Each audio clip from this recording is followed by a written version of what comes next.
Suri, suri. Oh, baby.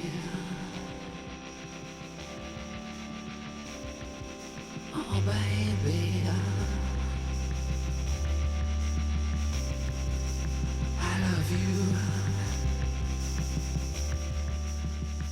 Hi, I'm Michael Azarad, Editor-in-Chief of the Talk House, and welcome to the Talk House Music Podcast.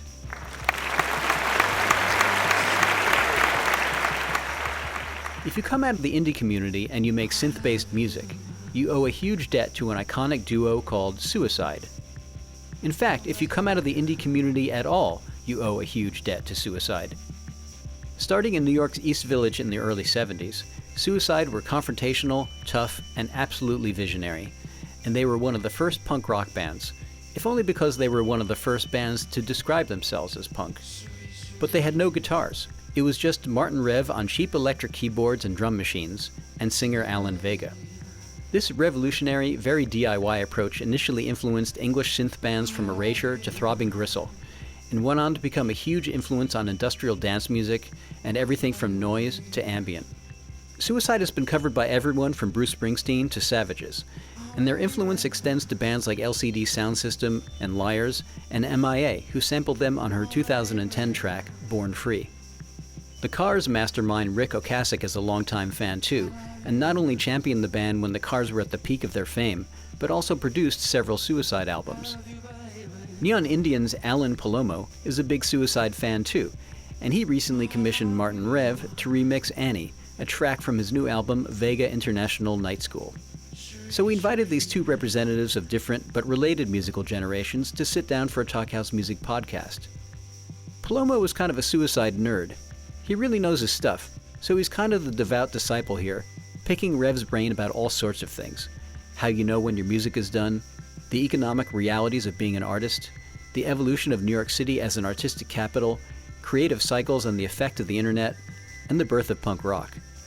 And Rev responds with a whole lot of hard-earned knowledge and wisdom, so listen closely. So here's Alan Palomo of Neon Indian and Martin Rev of Suicide on the Talk House Music Podcast. There's a good gap between your solo records, between like See Me Riding and To Live and the self-titled. Oh, yeah. It's kind of like one every decade. What galvanizes you to finally just be like, it's done, it's time to put it out, It's like, I was looking at a picture the other day of Miro, the artist, Jean Miro, Jean Miro, in his studio in Malaga, I think this is Malagan studio, or when he's on the island in Spain, maybe Barcelona. And he was surrounded, he'd go up every day in a beautiful kind of a loft attic, wherever he was. Finally in his life, it was kind of given to him, I think, by a patron. And he was just surrounded by maybe 20, 25 of his paintings. And he'd sit on a nice, comfortable chair, and he'd just look at them. And that was his work. When he looked at them, he saw that needs this needs this. Let me go over, he'd go over with this one, go over with that one, go over with this one, And that was the process. And eventually, hey, it's okay up to you now. But that takes quite a while. Then if you listen back, I never feel satisfied. Totally. I feel that, At some point they pry it out of your hands, Yeah. But it seems to go also against the because they pry it out of your hands. That's nice. You're lucky about that in a way, but they're gonna pry it out of mine. Less now too, because I'm not as priable. Well, I think, and that's important. I think that's a certain aspect of the work ethic that's like getting lost in how music is commodified now. Like you talk about like demos, and people want to hear that stuff, but my knee-jerk reaction is like, why it's not done, and like people don't care what the quality of it is. They just want you to contribute to it, whatever their thing is. And so ultimately, it's got to be you. And it takes a lot of time in our lives and growth and experience to have the confidence in ourselves, and not the need, because for so much of our lives, I know not all of us, but money is such an important factor. And especially if you have, whoever you're supporting, or if you're not yourself. So you'll do a lot of things a little quicker. I mean, great artists have always been motivated by money, But the fact that they were great, they still turned out, in spite of it all. But it also adds a lot of pressure to the psyche over time. Yeah. So if that hopefully is alleviated to some extent down the line, you can really say no. I mean, sometimes I think, well, maybe this, if this is the last record I do, which I know it's not, I don't feel it is by any means. I never thought it would, but whatever it is, if I have to work on it that long, let it be right. Because I'd rather have it that way than put it out before, and then, because the reality is, Alan, for me, I realize for all of us, the next day after I make a deal for it, I'm just going to have to start again anyway. Yeah.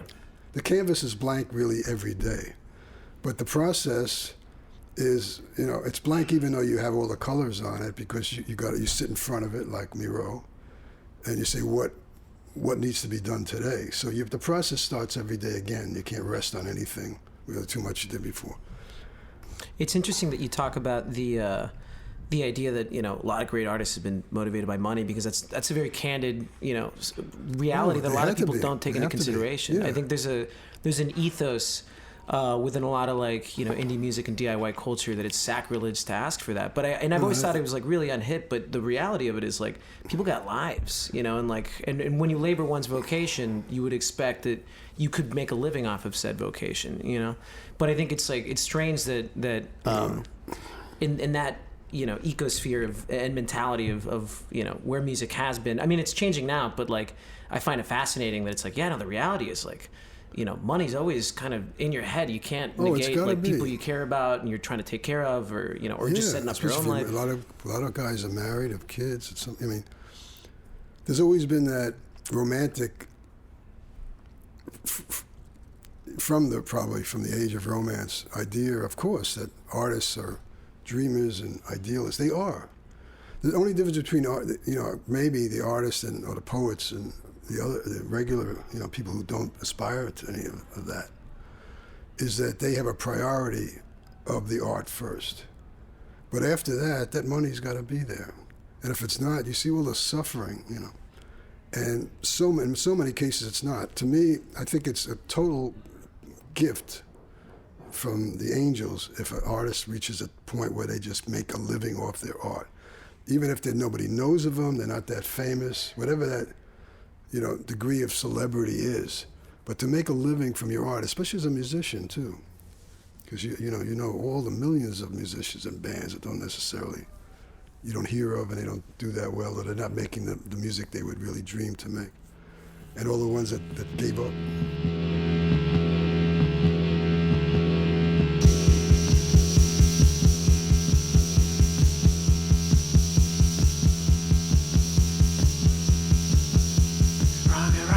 USA. Shoot on down on my way.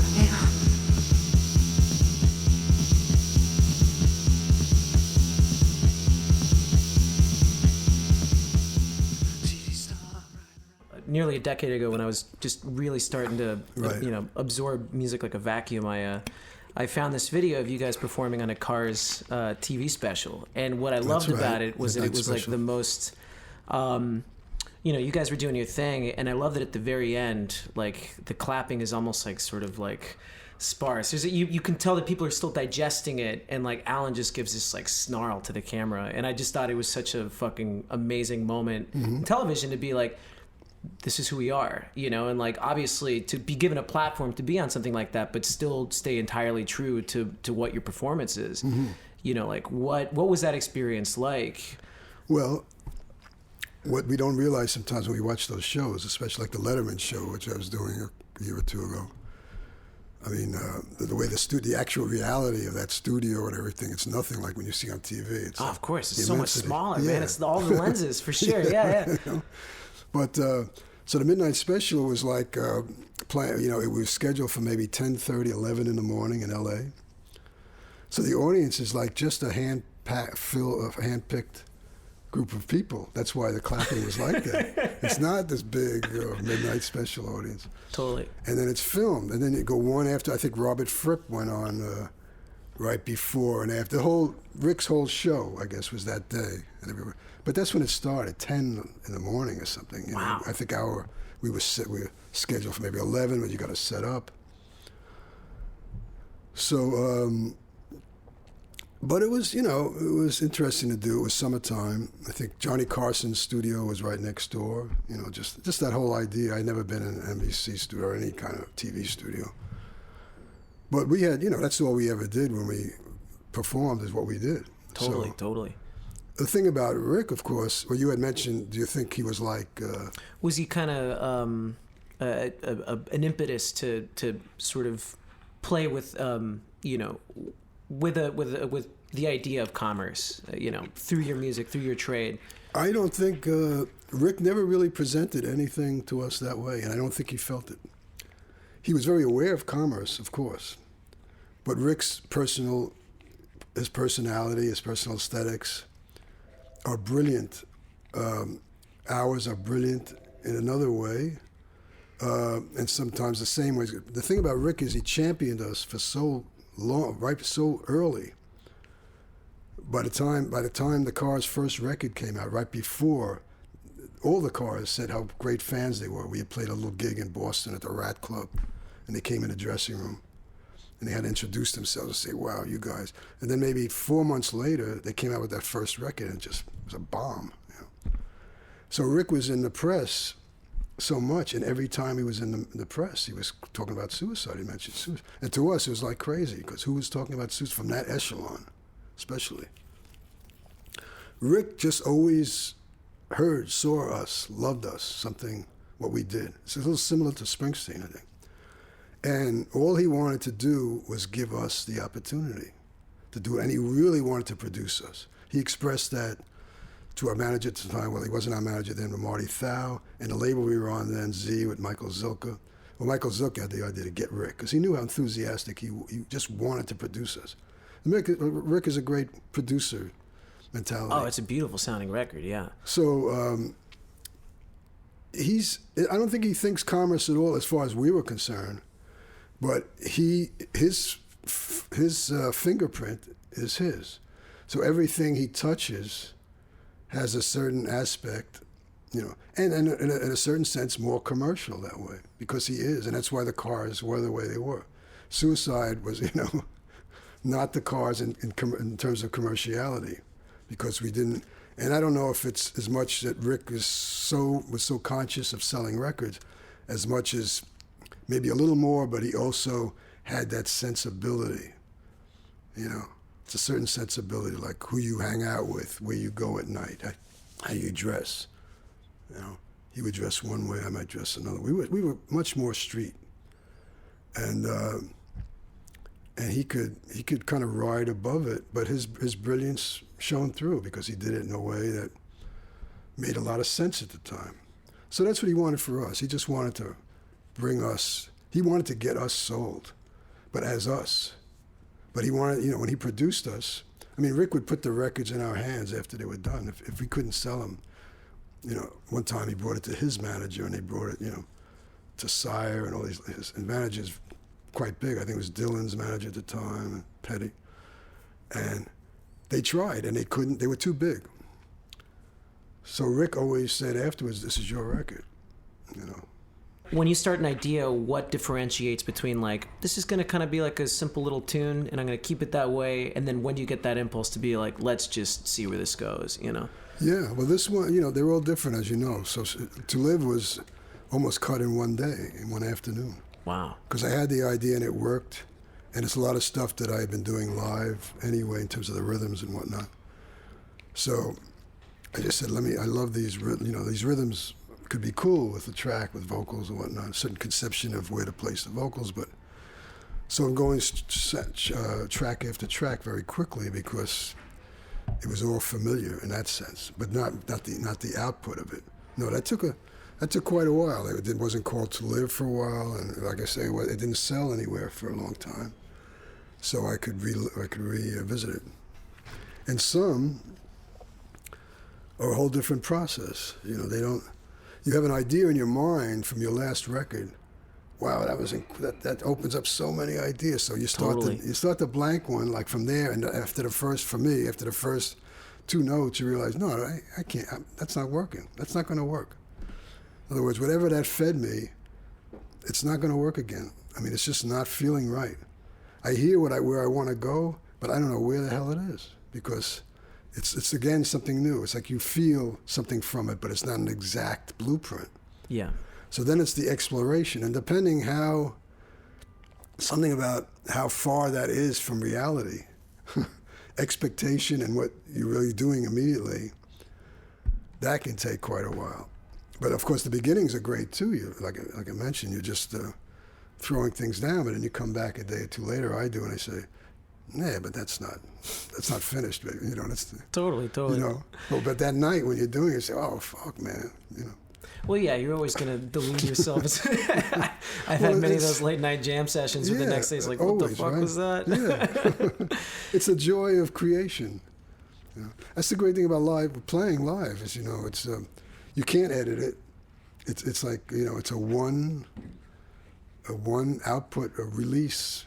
Everything you are and have been up to that point will give it its value, but it's finished.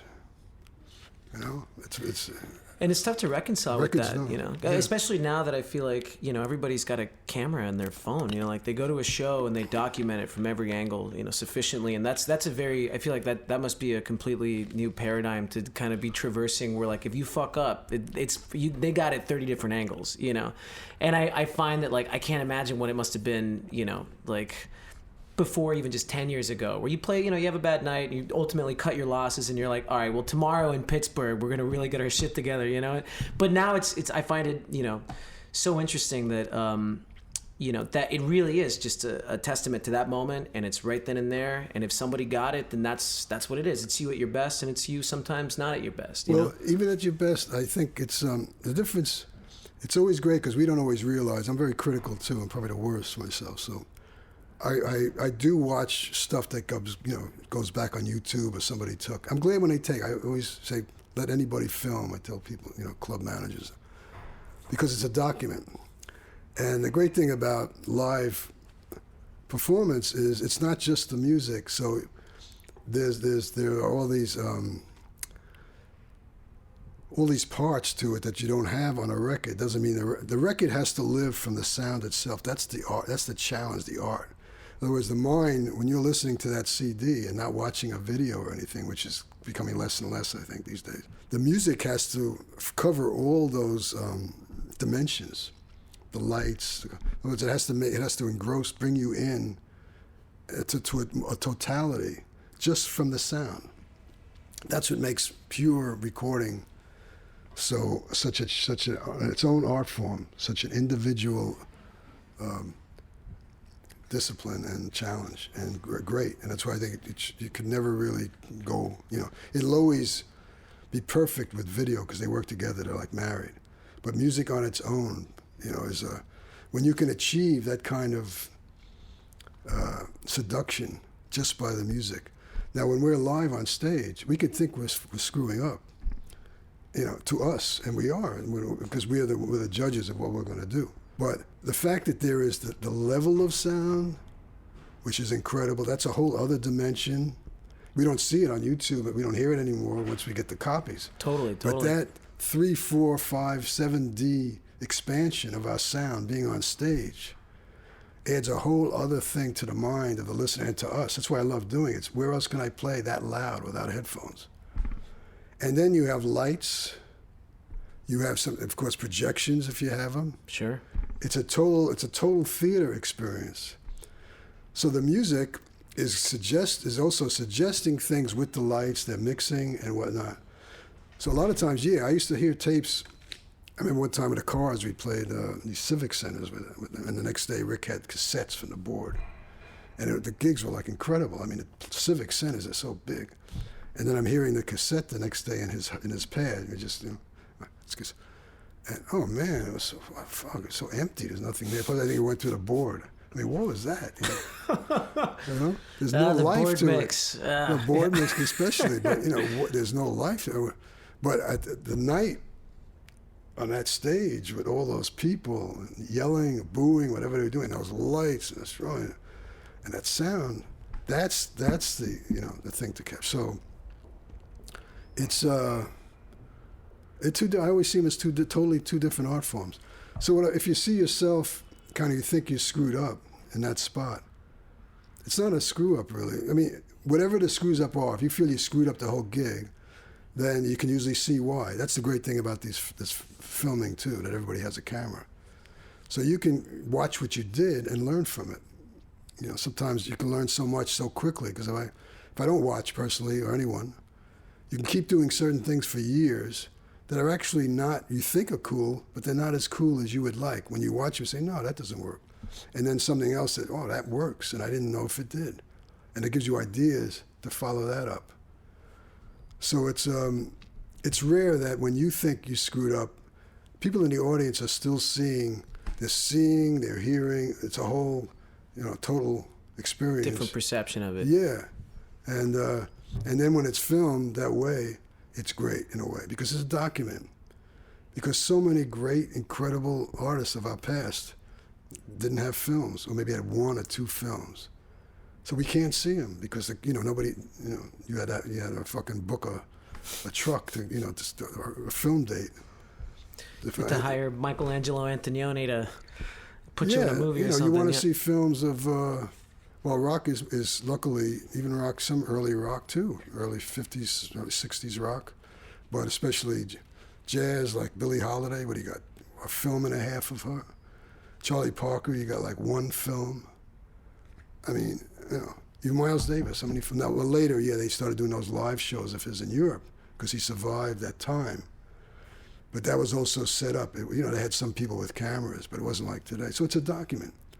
Years from now, if somebody wants to hear you, they, you know, and see you, they can go on YouTube or whatever and find you. And for them, all they care about is having that. So you're leaving information behind. That's really, in a lot of ways, what we do too. Definitely. You know, at best, we leave information for new generations, especially artists or anyone else. Don't run away. Well, I can't find you. The game has gone too far. Try again. Light a top. Paying telephone. 20 city blocks. And they have the dossier. The investigation's already underway. Not trying, just seen. She said to give. The track is catchy, and it has a good, really good rhythmic feel, and it's I like it. It's got a quality. You've got a quality in your voice. Thank you. That is definitely talent. You know, you have an innate thing in your voice, which comes through. So again, you could be singing a phone book, but you'll have some of It's that. literally, my friend made that comment when they first heard the tune. It's like, because I was still sweating the lyrics. It was an early demo. I was like, just so you know that's not the finalized lyrics. It's like, dude, what are you talking about? This like doesn't. I mean, I always sweat it because I want there to be some, sure, you have to. narrative thread that we're following. But Yeah. No, it was more than usual for that reason too. You kind of set it up with other voices coming in, but whatever we have, like the way I speak, the way you speak, it's like a biological thing. The way you speak, see, so that's going to come out. Some people are born with a different, totally genetic or biological structure in their larynx, you know, and so when they talk, whatever, they create sound. We all create sound in a different way, depending on the positioning of that, and maybe, of course, something else too, ephemeral. So that's there. That's why they've been great singers from birth. I mean, they're just born with a certain timbre, just, you know, that pitch, not exactly pitch and timbre, you know, quality. it's the one thing you can't account for, in the sense of, like, you can buy all the gear you want. You can buy, you can look at an old record and be like, oh, well, they had this knee pre with this 1176 and they had a memory moog or whatever it might have been. But, like, at the end of the day, I would hope that, when it comes to just trying to approach music from just like the songwriter's perspective, that's the one, constant that people are always looking for, which is like, oh, can I hear a personality in this voice? Can I hear a character, a story of some variety, you know? Which I never really used to. I used to focus more on the textures, you know, like the first record was definitely more just about soundscape stuff. The vocals were very secondary. They were heavily treated. And it was really just kind of more about creating like a little cinematic space. That's fine. Yeah. But now this time around, it's that there's an innate desire to, and it's probably just the stuff I've been listening to in the past few years, but really wanting to, it's a fresh step. You don't want to go back to what you did innately. You want to, Totally. But gear, it's all what you do with what you have. You know, you can have a great voice, you can have all the great gear. It all comes down to what you do. There's a lot of people who have incredibly naturally gifted voices, and what do they make with it? You know, the music maybe works for one person, but it really, it might be very bland, shallow music. It's their aesthetic. Their taste is a big difference, a big marker. What you do. Some people don't believe in being too outside or edgy, or whatever they feel about how they live their lives. Their values comes out in the music they make. So some people will stay with somebody else's songs their whole life. All these things. So it shapes you. I mean, Streisand has an incredible voice. Of course, she's not not the only one, but she decided somewhere she's not going to write. She's not a writer of music. Same thing with Sinatra. Sinatra had an incredible voice and incredible feel for jazz. But did he write jazz? No. Coltrane didn't sing. There are other singers who wrote this stuff. Charlie Parker didn't sing, but they wrote. And they kept writing and they kept changing the music. So there are all these different approaches. Everybody's kind of on their own path that way. And I think it takes some time to figure out where, who you are in that spectrum of people, right? Because and I've always had such a respect for, I look at like a Scott Walker, someone who's just like, I'm a vocalist, he had impeccable taste, and obviously was influenced by the right people. You think of like Jacques Brel or something, but I like that at some point, you free up the product to be greater than the sum of your individual contribution, and you're like, well, you know what, we can put together an amazing team of people who all have their own things to bring to the table, and I'll just be one part of that equation. You know? That's a whole approach too. Yeah. Has there been one piece of equipment, one keyboard you've used throughout the years that's kind of that you keep coming back to, or that was, you would say, like a mainstay in what your sound was? Well, a lot of that was from practicality. Like in the beginning, when I started playing out a lot as a kid, it wasn't regular keyboards, pianos were disappearing quickly as I was coming to age, in clubs, of course, and a lot of halls, Before electronic stuff, electronic pianos, there was a piano in every place. Whether you went to Harlem, you went here or there, you went to any kind of club, there was a piano. But that started changing, of course, with... Now it's a novelty. That's so strange to Oh, yeah. No, it was the time, piano had its history from the 1800s and whatnot, 1700s.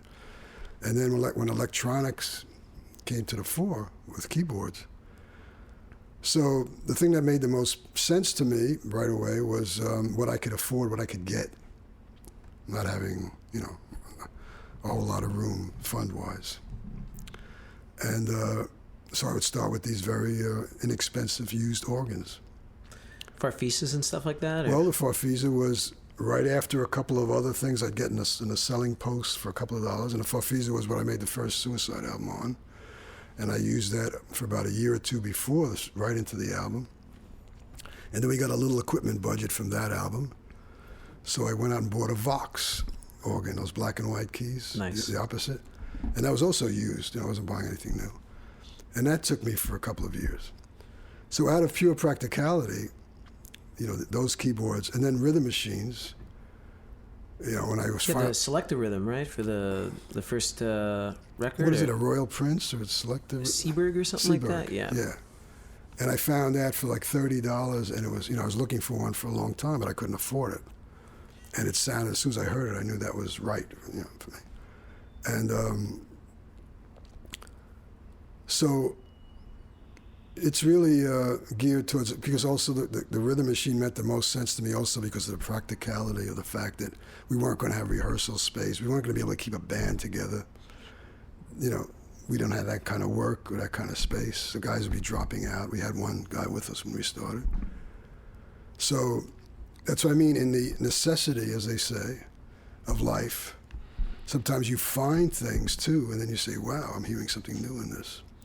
And when I envisioned the rhythm machine as a solution to some of these things, personal and practical in terms of keeping a band together, I envisioned a whole new approach in music that intrigued me that much. So I knew that was the direction. People said to me, even Alan, we got to get a drummer. We gotta get a drummer. I was just using feedback from Fender amps for quite a while. It was so strong and so fresh. It was an incredible world. And he felt so too. We were just doing gigs with he and I in feedback, coming pulsations was the rhythm. And but I went straight from there. I kept going towards the rhythm machine. I thought, no, I'm not going to go horizontally. The bands, they're so well known to me, well treaded. You get a guitar player, and as great as they can be and as great as they could sound, the history of the music was so well already documented that way that it's also going to dictate the content. Your form of your orchestra, so to speak, is also going to dictate the content. You're not going to tell a drummer a lot of times, lay out, tell a guitar player, you come in on those 3 bars and stay out the whole lot. So you're not really composing and arranging anymore. You're a group, and that's a beautiful thing. But it also has its limitations. It also has a certain music that if it's been going on for 20, 30 years, it's going to sound similar. You could be a little different. You could be like Sonic Youth. Okay, they're different. But I was hearing something that was very radically the next place for me. So, you might say, instead of going horizontally, I was hearing something very vertical. Well, and it's interesting because I feel like in the history of electronic music, that seems to be a pervading thought where a manufacturer makes something with one intent, in this case, early drum machines just being something to practice with, right, but that actually find their way in the recordings, like the 808, and I think the TB303 was also initially supposed to just be like, well, if you don't have a bass player, then here's like, one you can program, right, and then, births Acid House and all this stuff, which, and I think electronic music is the only real medium where there is that constant symbiotic feedback between the people using the instruments and the guys making them. Yeah, well, it's still so fresh. It is the music of our time. I mean, when I was doing it, when I was breaking into it with my earlier days, like with Suicide, it was incredibly new. But you know what I mean? The sounds, just what you could get. The people who were using rhythm machines when I was growing up were always the very, very, very mainstream guys who played weddings and confirmations, who never took a stage anywhere that anybody ever knew. It had anything to do with the music or rock and roll business at all. They had no desire to. But they, because of their necessity, it's pragmatic. It's pragmatic. They'd come with an accordion or a keyboard, and they'd have a rhythm machine, Rhythm Ace, those things, Vox. Wurlitzer Sideman, stuff like that. Yeah. And they were using it, and I used to hear them sometimes with them, and but the music, of course, was so, oh man. But they stayed in my mind, so there was a precedent that way, and it made total sense to me as far as where I was going, and it was fresh. To live.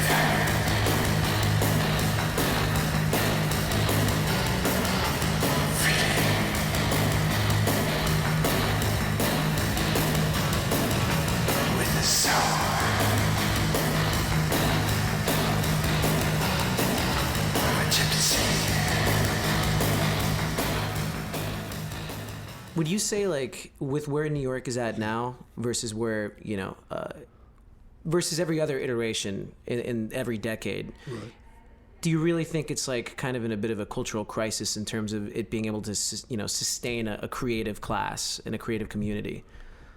Oh, yeah. I mean, I wish it realized that, but I don't think it cares too much in terms of, in terms of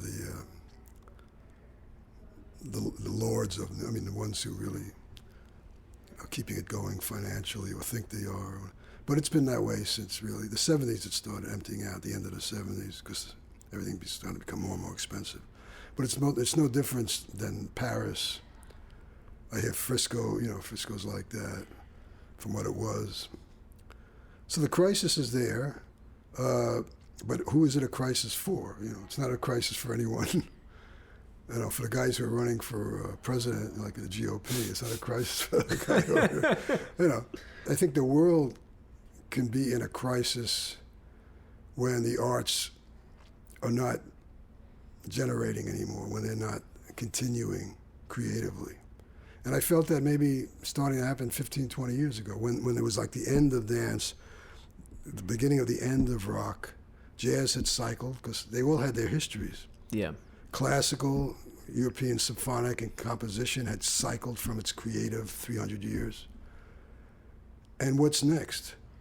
If you don't see that happening, you know, that new edge coming from the soil, so to speak, I always felt very uneasy about that. Like that's a you know, as a sign of something to take its place that's not so cool.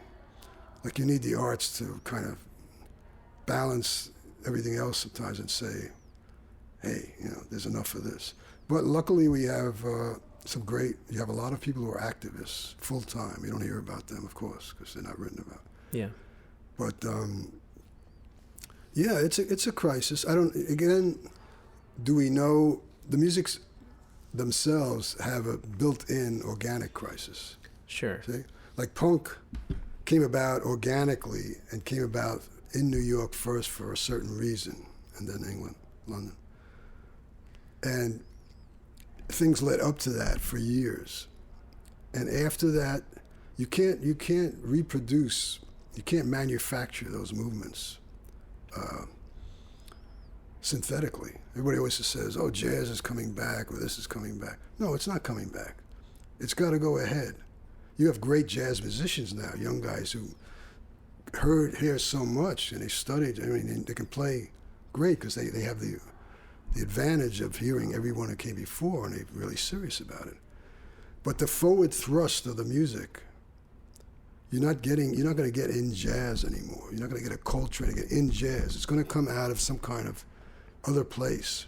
Well, it's institutionalized now. You know, it's like yeah, because it was. I mean, when I was growing up and going to school, jazz was a dirty word. You wouldn't even study it, and you wouldn't even think about it in school.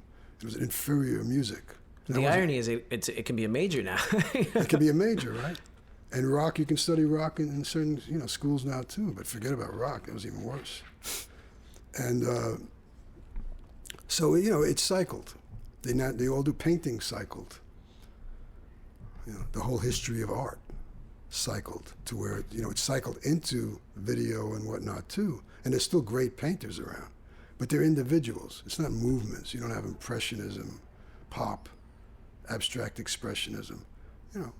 Well, and it seems harder to do that with the internet because I feel like the idea of organic growth, it implied that the time in which the aesthetic took to develop was was coupled with the time in which it took to get out there. But now, like, people are just barely starting out. They blow up overnight. They've got this new platform of exposure that didn't exist before. Yeah. And I mean, to some extent, it kind of, like I was definitely bred of that in that I wrote a record for fun, just in Austin. Right. It wasn't a great time. I didn't have a car, like I was trying to get into this film program at this school that just wasn't having it. And I just had to make this record, and then that completely like had an unprecedented, at least for me, like considering that my expectations were none, the idea was like, was to just, it was like a creative exercise, like make a song every day. Mm-hmm. But it's been interesting that like it's the Wild West. It's people are still deciding exactly how it works. So I see these different iterations of it, every couple of months. Yeah. And I mean, as far as New York goes, I think what's interesting there is like, because a lot of friends of mine will complain about gentrification and stuff, but it's weird because it's always also coming from the people that are part of the problem, myself included. I'm a transplant. I got here 6 years ago. I haven't been here that long. Oh, that's all right. But it's fascinating that we don't realize that we're doing like research and development for these condo companies. We're basically the people that like, oh, you see cheap rent. It's always been like build up the neighborhood and they'll come in. But a guy I respect a lot as a poet said to me one time, the new stuff. He goes to hear jazz. He's always been a strong follower, and is a great poet, a jazz poet too. He says, it's not happening. I go to see these guys. I said, well, the time is up for, it doesn't take away from the greats. They're never going away. But he said, no, the system isn't supporting. They're not funding the new artists and, let's say, the black artists, the minority artists. And I tried to tell him what I was feeling. It's not necessarily true either. You just express yourself. But it never comes that way. That we were saying New York having a crisis for the arts. But the arts, when they're valid, they're going to come out like weeds in a crack of a sidewalk. They're going to happen. No matter how expensive the city, or no matter how, shallow or empty, void, when there's a reality and when something has meaning and it has to be said, it's going to be said. Even if it starts with 2, 3, 4, 5 people, and it's going to catch on because it has truth. Truth will always find its little piece of ground and eventually have to be heard because there's nothing else to compete with it at some point. Yeah. And that's how all these musics found themselves. They were all in the dirt at first, even classical music and jazz, rock. But it was such a valid expression on certain levels that eventually it had to be heard. And the system never supported him. Anyway, who supported even Miles Davis? Who supported Charlie Parker? Who supported all those guys, the early rock guys? Who supported Little Richard? Who supported James Brown? No. It all came from within them and from their history and their culture, what they felt from generations before them that led to that expression, and it had to be said. James Brown pretty much did it all on his own at some point. He managed everything, he promoted himself. They would never come in and say, hey, James, man, we're supporting you, we're giving you a grant. Little Richard, never. None of those guys. That's where the small independent labels used to be so cool, because the guys who were sensitive on the street, level 2, said, hey, we're going to record these guys and get them out. But it was the beginning of a new industry, and it was exciting to them too. We can get records on the radio, we can go to a disc jockey and give him a 45 and ask him to play it. Even pay him to play it, so what? And that's how it always is going to happen. It's going to happen. So if it's not happening now, too, it's because the soil is not giving fruit to that, because there's no, after punk, say in New York, you're not just going to get another movement unless it's so fertile. If you watch art movements, like in painting, and jazz is a good recent example too, movements came almost on top of each other, right?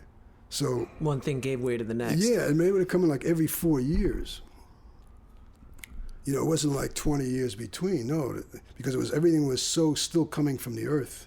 There was a lot of room to grow, and there was a lot of new information to send out in that form, in that new vocabulary, ideas, and they were stumbling on each other.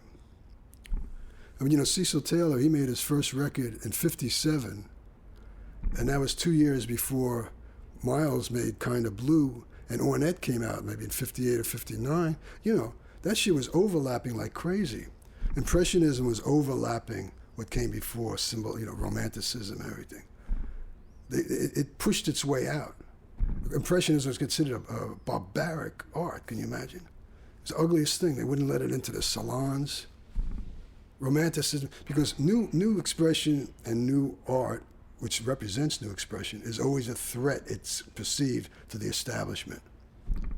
Whether it's the record companies or the galleries, they see something new. They're selling what they're selling from what's accepted then. And they see this, what they want to call this dirty, crazy guy coming in with a new painting like a Van Gogh or something. See, no, man, they try to put it down. It's a paradigm shift, and it can't. Yeah, but it's always the same, the way politics works. You put down the new message because you're making, your comfort level is on what you've been selling, what the old one is. But you're not thinking it was old until the guy comes in and says, no, I've got something new. Well, no, if everybody starts buying you, what's going to happen to me? What's going to happen to all the work I'm selling now? So that's the fear. So fear creates, repression, but the shit gets through. Always. It has to. And I kind of feel like New York, in any case where you get a populace this large, there's always going to be artists in there. Sorry. You know, I think it's like as much as I see what a lot of the disdain that some people would be expressing about the way in which New York is moving, or we'll say specifically Brooklyn because it's like the fastest gentrification in New York history. Right. But I would say that even then it's. I mean, sure, it might not be the in vogue place to create, and I'm using scare quotes when I say this, but it will be a place to create because it could be a great place to create. Massive it's the epicenter of the Western world. It's a great place because if it's exactly because of its history, it's overlapping, it's European, it's a port. I mean, all the stuff that came out before, whether it was the beats, all the art, abstract expressionism, all the modern jazz, modern classical composition, it was all in New York. Dance. Yeah. And even, I would say, I remember when I was living in Texas, I watched a documentary that you were in called Kill Your Idols. Right. And I remember, and this would have been probably in like 2004, 2003. And after watching that, I mean, there was also that sentiment of like, that was my first real idea of like, oh, I wonder what's going on up there. You got, I mean, it has all these different, obviously New York, since something like the Beats had this very consistent output. Right. And I was still thinking about, what it must have been like in the 80s with like, you've got Jim Jarmusch and Sonic Youth and, Basquiat and all these characters that seem to be congregating. But it was cool to also hear that, like, and if you've got these newer bands like Liars and Black Dice, and it felt like there was going to be a consistent lineage, and that it can't help but be New York, Yeah, it was still fertile enough to go that far. I mean, it's even if you can't live, you get your own apartment, like a lot of people in New York now. If you got to share an apartment with someone, that could be the art will come from what, in a way, to me, it's always like what nature demands at that time. The seeds we are like just vessels for the seeds. If a truth has to come out, it's going to come out through some of the people who love, or the artists who consider or whatnot, become the artists. Come on, get up.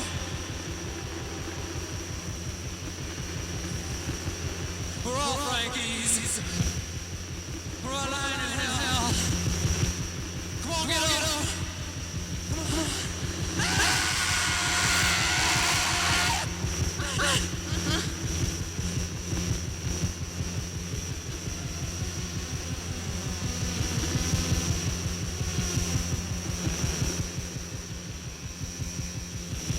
Especially a lot of the Suicide material feels very narrative to me. I think of like songs like Subway Comedian, you know, or even something as iconic as Ghost Rider. You know, like there's always like an implicit ecosystem in which the song is happening. It seems like it's in a self-contained world. Like, do you and Alan, do you trade stories? Does that ever happen where you're trying to get something across that feels like it could be? Very rarely. We usually, I guess the intensity of the way we lived and worked in general was that we would just we just come in. We were lucky if we could set up our stuff and find a place to rehearse in. And then when we did, there was so much to come out of each of us individually because of what we were living through and feeling. And him at that point more as a visual artist who had been doing that for so many years and hadn't risked. We never really factored in risk. Certain people are that way. It's like, of course, a compulsive, or it's an obsession. It's like love. So by the time you're like in your, 20, 21, you're getting further and further from the mainstream, but you're more and more in love with what you're doing, and it's a passion. So Alan coming from his past into that present, and me coming from mine, we would just crash it together.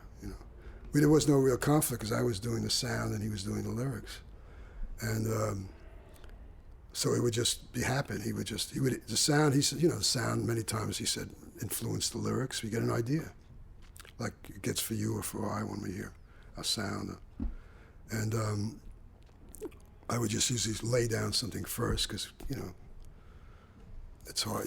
That's the way we'd start, and we never really sat down. Sometimes he might say to me, I could do it this way a little bit, or I would say to him that word that, try that. The first album before that, for years we were chiseling away at a big block of stone. We never had a formula or anything. Like, we didn't have songs in any typical way. And it just, over time, it kind of made its own form by chiseling away at it. And we were getting close. And again, of course, the rhythm machine was another chink, was another cornerstone to get it there. In terms of even, that was the first time I was able to take out demos to anyone. Not that they bought them, but, you know, because it was something, before that, what are you going to take to them? I mean, to us, it was incredible. It was mind-blowing. But so, I said to Alan, while we were still in that stage, but getting close to something more discernible in terms of separate tracks, I said, maybe try to, I heard the whispering of the voice instead of the screaming.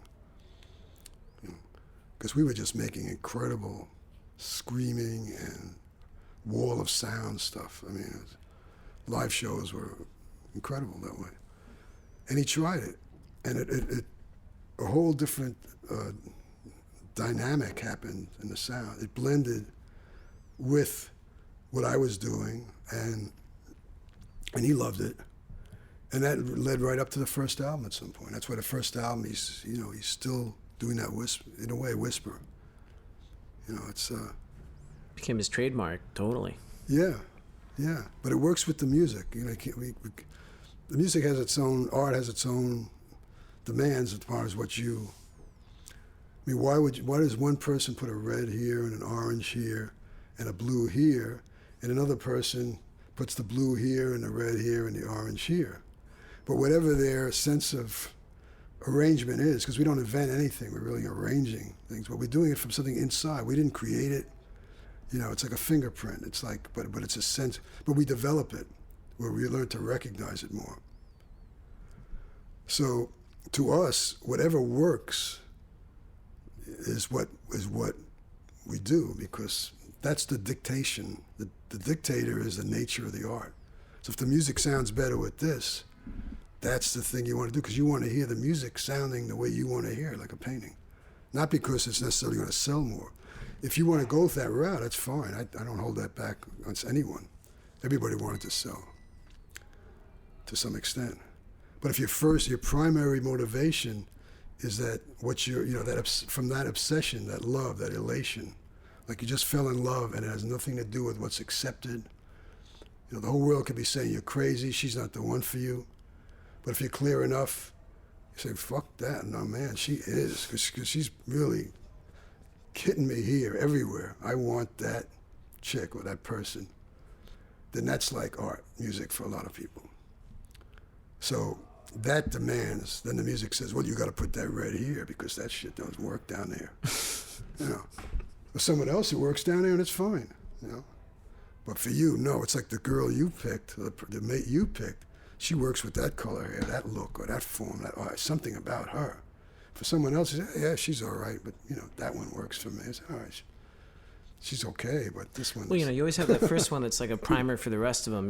Like I still like. They say that, yeah. First girlfriend in college, I still have an obsession with bob cuts and short black hair. Yeah. Oh yeah, your childhood, yeah, too, yeah, definitely. It's prints everything. Yeah, your time. I only recently, kind of realized that time is something that's missing in the way in which the modern music industry has been kind of set up to work now. Which is that they expect that constant output from you. But this was the longest I've ever taken on a record. Worked on it for 4 years. But I feel like that's kind of that's how records should be, and yet in so many cases it's kind of like you get run through the wheelhouse, like you go on the tour, and then when it's no longer commercially lucrative or feasible, they put you back in the studio and you do it all over again, and at some point you kind of tell yourself like this is not unless you're incredibly prolific and that's how you work. I think it's always good to it's healthy to take your time. Oh, they're both tangential. One is a business, so it goes by its own Bible, so to speak. And the art goes by its own internal law. And as we were talking about earlier, once in a while, they can meet. If you're clear enough and strong enough, which sometimes doesn't take until you grow and have lived for a while too, you can stand firm enough and also get from that too. But they can't be the deciding factor because they're not functioning on that time path. They're like in a different dynamic of time. Yeah, it's just putting out product, and there's nothing negative about it, you know. But that's just, they're not thinking, they're not creating. They don't go home every day and open up their laptop and go through that process. Right? It's a different process. Well, that's the irony too, is that most of the time the people calling the shots have never written a song or, you know, picked up an instrument. You know, so they're unfamiliar with the process, and yet they demand a certain means by which it should be executed. You know, the best ones were the ones who were sensitive to that. You know, and you had some great A&R guys and people, especially earlier too, in the early beginnings of the record industry, that were sensitive to the artist and the process to enough of an extent. But no, that's why they chose business.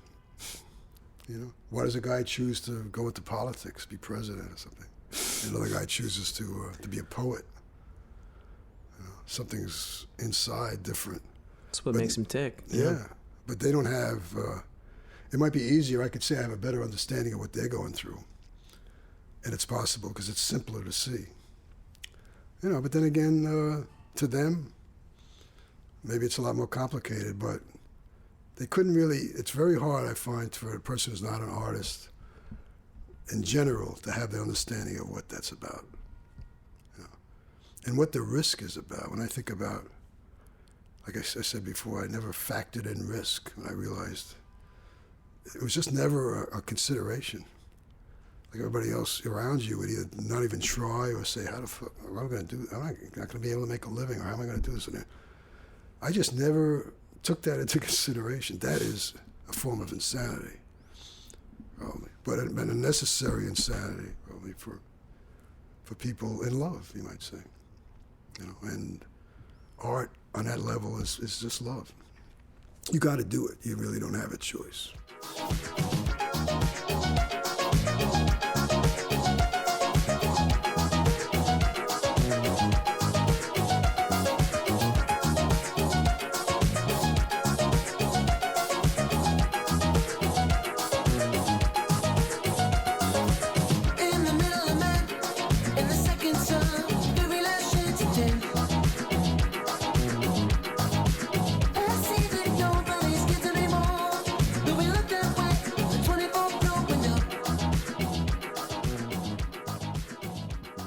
And that's it for this edition of the Talk House Music Podcast. Thanks for listening.